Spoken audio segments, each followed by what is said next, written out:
সুপ্রিয় শিক্ষার্থীবৃন্দ, অনলাইন ক্লাসে সবাইকে স্বাগত জানাচ্ছি। গত ক্লাসে আমি টপোলজি সম্পর্কে আলোচনা করেছিলাম, তারই ধারাবাহিকতায় বিভিন্ন প্রকারের টপোলজি নিয়ে আজকে আলোচনা করব। তো বিভিন্ন প্রকারের টপোলজির ভিতরে প্রথম যেটা আছে সেটা হচ্ছে বাস টপোলজি। 1 নাম্বার,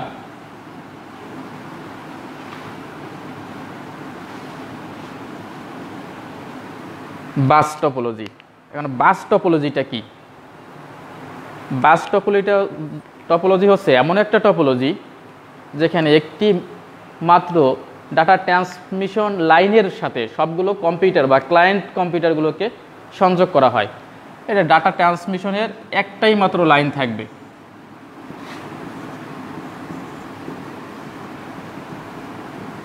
আমরা যদি এভাবে লিখি, অর্থাৎ এটা যদি কম্পিউটার নাম্বার 1 হয়, computer 2, computer 3, computer number 4, computer 5, computer number 6, computer 7, computer number 8, অর্থাৎ 8টা কম্পিউটার নিয়ে আমি একটা টপোলজি তৈরি করলাম। সবগুলো কম্পিউটারকে একটা মাত্র লাইনের সাথে যুক্ত করে দিলাম। এই ধরনের টপোলজিকে বলা হবে বাস টপোলজি। এখন আমি বাস টপোলজি কেন তৈরি করব? বাস টপোলজি তৈরি করার আমার কিছু কারণ থাকতে হবে, সুবিধা থাকতে হবে। যদি আমার সুবিধা না থাকে তো আমি টপোলজিটা তৈরি করব না। তাহলে বাস টপোলজির প্রথম যে সুবিধা সেটা হচ্ছে এর একটাই মাত্র ট্রান্সমিশন লাইন থাকে। এজন্য একটা তারের মাধ্যমে আমি সমস্ত কম্পিউটারগুলোকে জুড়ে দিচ্ছি। এই তারের খরচটা এজন্য কমে যাচ্ছে। সবগুলো কম্পিউটারকে একটা মাত্র তারের সাথে জুড়ে দিচ্ছি। তাহলে কি হলো? খরচ কম।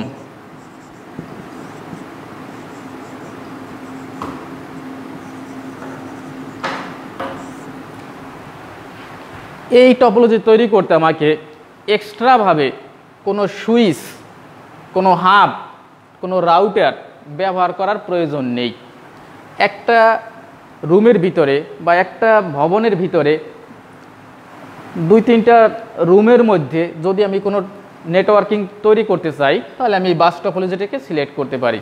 যেহেতু এই টপোলজির খরচ কম আছে, এটা খুবই সহজ এবং ডাটা ট্রান্সমিশনের সুবিধা বেশি, এইসব কারণে আমি এই টপোলজিটাকে সিলেক্ট করব। এখন যদি তোমার স্কুলে মনে করো 20টা কম্পিউটার আছে, তখন তুমি কোন টপোলজিটাকে বেছে নেবে?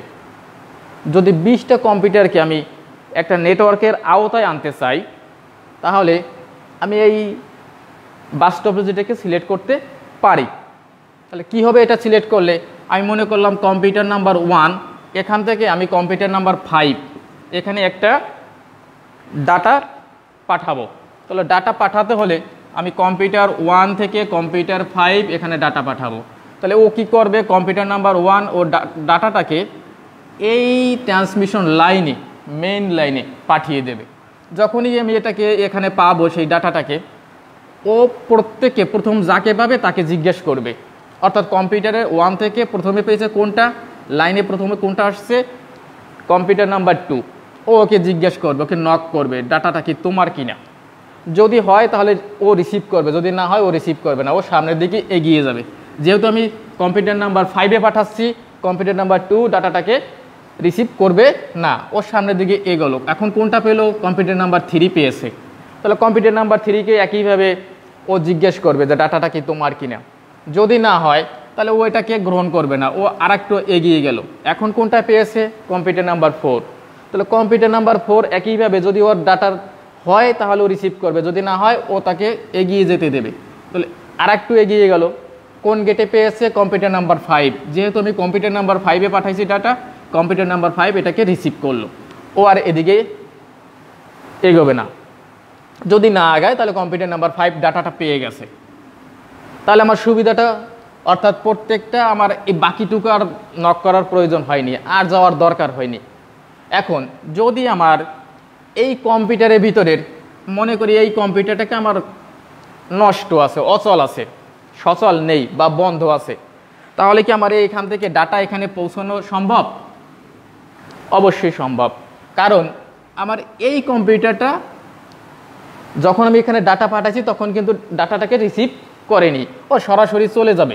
অর্থাৎ এখানে প্রথমে নক করবে, না হলে ও আরেকটু এগোবে, এখানে পাবে। যখন এটা বন্ধ থাকবে তখন আর নক করারও প্রয়োজন নেই, ও সামনের দিকে সরাসরি এগিয়ে যাবে। অর্থাৎ এই কম্পিউটারটা যদি আমার বন্ধ থাকে তাহলে আমার এখানে ডাটা ট্রান্সমিশনের ক্ষেত্রে কম্পিউটার 5 এবং কম্পিউটার 1-এর মধ্যে কোনো প্রকারের সমস্যা হবে না, ডাটা ট্রান্সমিশন চলবে। একইভাবে যদি এই কম্পিউটার বন্ধ থাকে কম্পিউটার নাম্বার 2 তাতেও সমস্যা নেই, যদি কম্পিউটার নাম্বার 4 বন্ধ থাকে তাতেও সমস্যা নেই, যদি কম্পিউটার নাম্বার 8 বন্ধ থাকে তাতেও কোনো সমস্যা নেই, যদি কম্পিউটার নাম্বার 7 বন্ধ থাকে তাতেও সমস্যা নেই, যদি কম্পিউটার নাম্বার 6 বন্ধ থাকে তাতেও সমস্যা নেই। শুধুমাত্র যে দুটো কম্পিউটারের মাধ্যমে আমরা ডাটা ট্রান্সমিশন প্রক্রিয়াটা চালু করতে চাই, অর্থাৎ ডাটা আদান প্রদান করতে চাই, সেই দুটো কম্পিউটার চালু এবং আমার মেইন লাইনটা যদি ভালো থাকে, সক্রিয় থাকে, তাহলেই আমার ডাটা ট্রান্সমিশন বা তথ্য আদান প্রদান করতে পারবো। কিন্তু এখন প্রশ্ন হচ্ছে, যদি আমার এই মেইন লাইনটা কখনো খারাপ হয়ে থাকে, অর্থাৎ এটা যদি খারাপ থাকে, তাহলে কি আমার ডাটা ট্রান্সমিশন, সবগুলো কম্পিউটার ভালোও যদি থাকে, তাহলে কি এটা কি ডাটা ট্রান্সমিশন সম্ভব? কোনো প্রকারেই সম্ভব নয়। অর্থাৎ ডাটাটা যার ভিতর দিয়ে যাবে সেটাই যদি নষ্ট থাকে, তাহলে কম্পিউটার যতই ভালো থাকুক তাহলে ডাটা ট্রান্সমিশন সম্ভব নয়। এখন তাহলে মোটামুটি সুবিধা এবং অসুবিধা একটু ধারণা পাওয়া গেল। তাহলে এই ডাটা ট্রান্সমিশনের জন্য বাস টপোলজিটাকে সেট করার জন্য আমার কি কি প্রয়োজন? 1 নাম্বার যেটা প্রয়োজন সেটা হচ্ছে কেবল, তার। এরপরে প্রত্যেকটা কম্পিউটারকে জুড়ে দেওয়ার জন্য ছোট ছোট কেবল দরকার আছে। সেই কেবলটাকে কেবলিং করার জন্য দরকার আছে কানেক্টর, অর্থাৎ প্রত্যেক কম্পিউটারের ল্যান কার্ডের সাথে যুক্ত করার জন্য একটা করে কানেক্টর দরকার। তাহলে কি কানেক্টর দরকার? এই কানেক্টরগুলো হচ্ছে RJ45 কানেক্টর।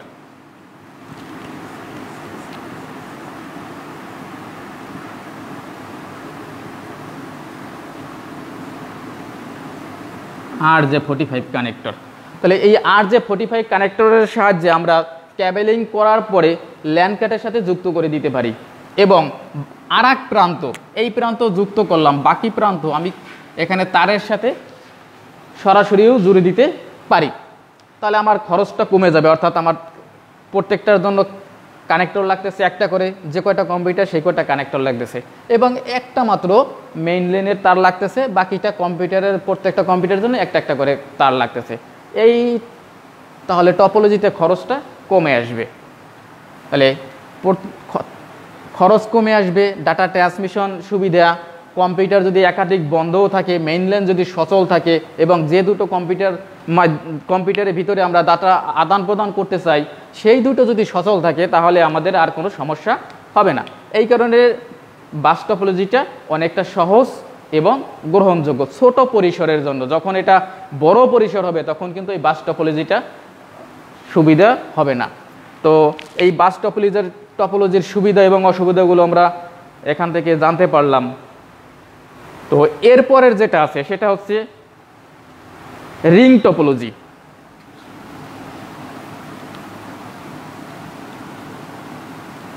তো 2 নাম্বারটা হচ্ছে রিং টপোলজি।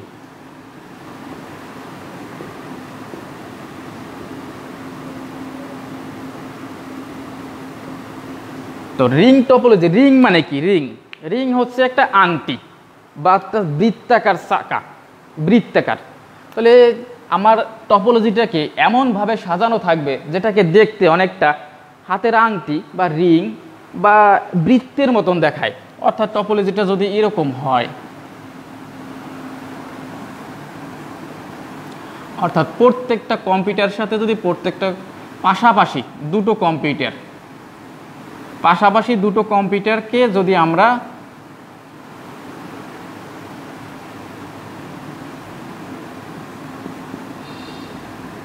যোগ করে দিই, তাহলে দেখতে অনেকটা রিং মানে আংটির মতন দেখা যায়। এই কারণে এই টপোলজিটার নাম হচ্ছে রিং টপোলজি। তাহলে এই টপোলজিতে পাশাপাশি দুটো কম্পিউটারকেও যুক্ত করে, প্রতিটা কম্পিউটার। তো মনে করি এটা computer number 1, computer number 2, computer number 3, computer number 4, computer 5, computer 6, computer 7, computer number 8। তাহলে এই 1 নাম্বার কম্পিউটারটা 2 নাম্বার কম্পিউটার এবং 8 নাম্বার কম্পিউটারকে যুক্ত করছে। একইভাবে 2 নাম্বার কম্পিউটারটা 1 নাম্বার কম্পিউটার এবং 3 নাম্বার কম্পিউটারকে যুক্ত করছে। 3 নাম্বার কম্পিউটার নাম্বার 4 এবং কম্পিউটার নাম্বার 2 কে যুক্ত করেছে। প্রত্যেকটা কম্পিউটার একইভাবে পাশাপাশি দুটো কম্পিউটারকে যুক্ত করে নিয়েছে। তাহলে এতে সুবিধাটা কি হয়, যে সুবিধা হচ্ছে এখানে ক্যাবেলিংয়ের আমার মেইন যে বাস টপোলজিতে একটা ক্যাবেল দরকার ছিল সেটা আমার প্রয়োজন নেই। এখানে শুধুমাত্র ছোট ছোট তার, অর্থাৎ একটা কম্পিউটার থেকে আরেকটা কম্পিউটারে যেতে যে যতটুকু তার প্রয়োজন হয় সেটাই দরকার আছে। তাহলে কি দরকার হলো, একটা 1 নাম্বার দরকার হলো তারের খরচটা কমে গেছে। আর একটা জিনিস হচ্ছে, আগে বাস টপোলজিতে কানেক্টর প্রয়োজন হতো একটা, এখানে কিন্তু যেহেতু আমার একটা কম্পিউটার থেকে আরেকটা কম্পিউটারে সংযোগ দেবো তখন কিন্তু তাকে কানেক্টর প্রয়োজন হয়। তাহলে আমার কম্পিউটার প্রত্যেকটার জন্য কম্পিউটার লাগবে, এখানে একটা, এখানে একটা, এখানে একটা, এখানে একটা। কয়টা কানেক্টর লাগতেছে? 4টা কানেক্টর। তাহলে মনে আছে RJ45 কানেক্টর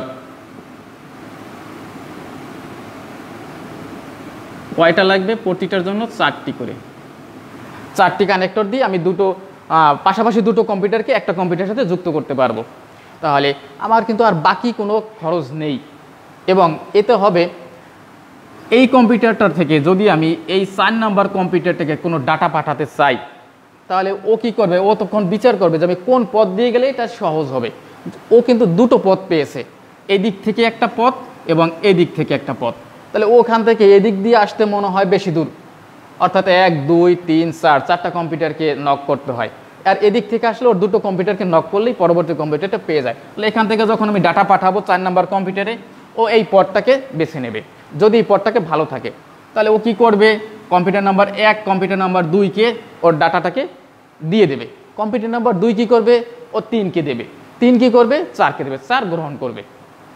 তাহলে এদিক থেকে আমার কোনো পথ দরকার নেই। কিন্তু যদি মনে করি এই কম্পিউটারটা আমার অচল আছে, নষ্ট আছে, তাহলে এই পথ যদিও সহজ হয় কিন্তু পথ ক্লিয়ার নয়, অর্থাৎ এখানে এইটুকুর পরে আর আসতে পারবে না। ও তখন বিকল্প পথ নেবে।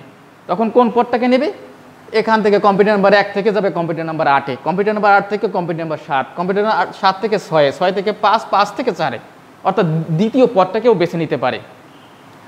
কিন্তু যদি 7 নাম্বার কম্পিউটার বন্ধ থাকে তাহলে ও শুধুমাত্র কম্পিউটার নাম্বার 2, এদিকে 3 বন্ধ আছে, কম্পিউটার নাম্বার 2 এবং কম্পিউটার নাম্বার 8, এই দুটোর সাথে শুধু যোগাযোগ করতে পারবে, বাকি কারোর সাথে যোগাযোগ করতে পারবে না। অর্থাৎ আমার এই রাস্তাও বন্ধ, এই রাস্তাও বন্ধ, এইটুক পর্যন্ত যোগাযোগ। এইগুলো যদি ভালোও থাকে তাও এদের সাথে কোনো যোগাযোগ করতে পারবে না। অর্থাৎ এই তথ্যগুলোকে আদান প্রদান করবে ও চক্রাকারে, একটা থেকে আরেকটাকে দেবে, ও চক্রাকারে আদান প্রদান করবে। তাহলে রিং টপোলজির সুবিধাটা কি হচ্ছে, ও পাশাপাশি দুটো কম্পিউটারকে যুক্ত করবে, তথ্য আদান প্রদান করবে। এর দুটো পথ থাকবে, বিকল্প পথ, একটা বিকল্প পথ ব্যবহার করতে পারবে। যদি যতটুকু নেটওয়ার্ক ওর প্রয়োজন এর বাহিরের কম্পিউটারগুলো যদি নষ্ট থাকে তাহলে ওর সমস্যা নেই। কিন্তু যদি যার কাছে তথ্য পাঠাবে তার মাঝখানের যদি কোনো কম্পিউটার বন্ধ বা খারাপ থাকে তাহলে এই টপোলজিটাকে কাজ করবে না, এটা বন্ধ থাকবে। তখন বিকল্প পথ ও গ্রহণ করবে। যদি সেই বিকল্প পথে যদি ডাটা পাঠাতে পারে তাহলেও পাঠাবে, যদি না পাঠাতে পারে তাহলে এই টপোলজিটাই পুরোপুরি অচল হয়ে যাবে।